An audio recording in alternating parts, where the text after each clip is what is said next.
Alright guys, welcome to 2-4, solving equations with the variable on each side. Wow, this is going to be a lot different than everything else. Actually, not at all. It's just the same kind of thing, but the trick to these guys is all you have to do is try to think of this stuff as combining like terms before you do anything else. So if you notice, we've got a 3k right here, and a 7k. Those are like terms, right? So we want to combine those, and I do like, usually when I don't have colors, I won't need to use them, but I do little buckets for these, and then other like terms with a squiggle, other like terms, right? So we're just trying to combine these like terms, and before we actually solve for our variable by itself, right? So that's the whole trick here. So again, we're going to stick with SAD/MEP when we're applying our inverse operations, right? To move things over the equal sign, we apply the inverse operation. Okay, so first of all, let's combine our easiest like terms, and this is green because this is all SA, right? The subtraction and addition. So let's combine our like terms here. And let's move our 2 to the other side first. And to do that, we apply the inverse operation. What's happening to 2? Well, we can say, well, 2 is being subtracted from 3k, or negative 2 is being added, right, to 3k. So I'm going to apply the inverse. I'm going to add a positive 2 to both sides because of that. And remember, that's the addition property of equality, right? And of course, this positive 2 and the negative 2 cancel each other. So we're left with, on the left side, we got 3k equals 7k plus, let's see, what do we have, 6 here, right? Good. So I just wrote 3x. That's going to be a problem, right? We need k's. We need all k's, or else we're done at that point. Just did it again. That's really funny.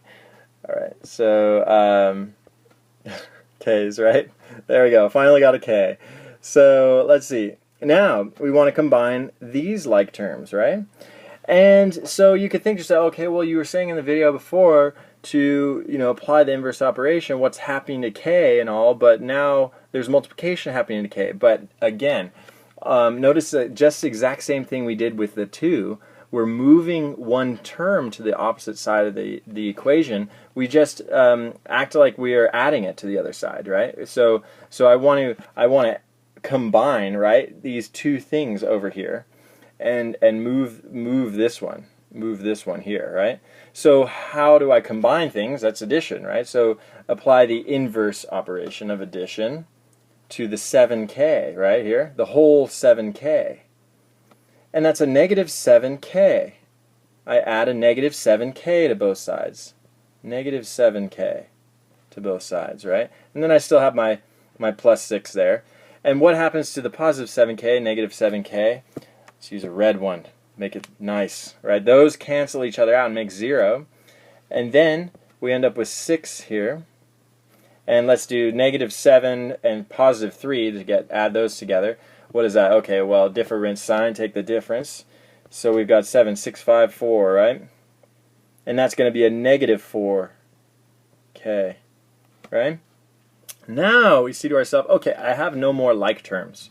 That's essentially all we're worrying about when it comes to variables on each side, when it comes to any, like, all kinds of different stuff on each side. If there are any like terms, we've got to get those like terms all consolidated or put together. Right, and we put those together using the addition property of equality. Okay, so combining like terms is all about addition. All right, now we've only got one k term. I can solve for that k by looking at what is happening to k. What is happening to k? I have the multiplication happening, minus the negative 4 times k. So I'm going to apply the inverse. The multiplicative inverse of negative 4 times something is negative 1/4. Times the negative 4 times k, right? And you're going to see clearly. And there's still 6 over here. I'll change it to black now. And then times on both sides, right? Multiplication property of equality. We have to do both sides. And you guys, we did in earlier video, these cancel. If you're not sure why, definitely check back on an earlier video. And those cancel each other, so we're left with k. K equals -6 multiplied straight across, right? This is kind of like 6 over 1 over on this side, right? Straight across, we have -6 on the top, 4 on the bottom. Let's simplify it up. Divide by 2, divide by 2. Okay, so that's -3 over 2 equals k. There we go. All right, let's check out the next one. Okay, this one we can do a little quicker. Now all we have to worry about is think about like terms, combining like terms. So how do I do that? Well, let's start with these guys. We know these are like terms. Do I see any? Yeah, there's a pair of like terms. Here's another pair, my bucket pair of like terms. Buckets and my squiggles. I don't know why I call them that. I just do. So let's see. So let's work with this guy first.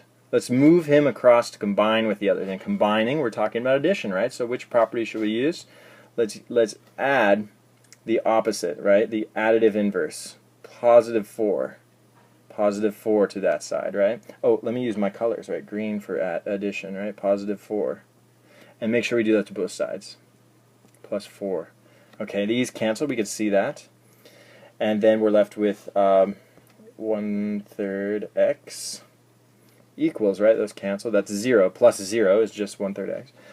Equals, and 16 and a -16 and +4, that's what? -12. And then we still have a -2x, or the same thing as a plus a negative. Same but different, right? Good. Then we need to combine these like terms. Combining, when we talk about combining, we're talking about addition, right? So what's the inverse, the additive inverse of this term? Well, that's opposite term, right? -1/3 x. Well, that's going to leave me 0 on this side, which is okay, but then I'll just have to move my 12. So let's actually do the other side. We could do both ways, but for the sake of time, let's just do this side first. So let's do the additive inverse of this guy. That's going to be +2x, right? +2x in green plus 2x, right? +2x. Okay, good. These will cancel. You can see that. And then we've got 2x, right? And the rest we'll just put in black. 1/3 x, right? Plus that. And that's the one we'll use scratch work to figure out. And then we have -12 over here. And for our scratch work, let's do that. So, remember this is simply, these are like terms, right? So we're just thinking about adding this and this together and see what those end up being. So this is just essentially 1/3 plus 2, right? And then just say it's 2 over 1. And we need the common denominator and all that good stuff. So we end up getting 1/3 plus, we have to multiply, times 6 on the top and the bottom, right? Oh, times 3, sorry. Times 3 on the top and the bottom. So we end up getting 6 here and 3 here, right? And add those, we get 7 over 3. And that's 7 over 3 x's, right? 7 over 3 x's. 7 over 3 x equals -2. One more step. Apply. Now we can finally look at, there are no more like terms. So we look at what's happening to x. Okay, well, it's being multiplied by this thing, so let's apply the multiplicative inverse, the reciprocal. Okay, times reciprocal, 7 over 3. Good, and we multiply straight across and say this is over 1. We can always remember that. And we end up getting, for our final answer, x equals negative, that -2 here, -14 over 3. Ooh, that 3, you can barely see it. That's a 3. Let's rewrite that so it's nice and clear. -14 over 3. There we go. Box it. Call it a day. See if we can zip through one more example really quickly here. Alright, so I'm going to just go ahead and use some colors. So you guys, what am I doing right now? What am I looking for? Okay. You guys can kind of maybe just watch a little bit and follow along. Use the right color.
Let's see, did I pull that off in the time? Yes, I did, just barely.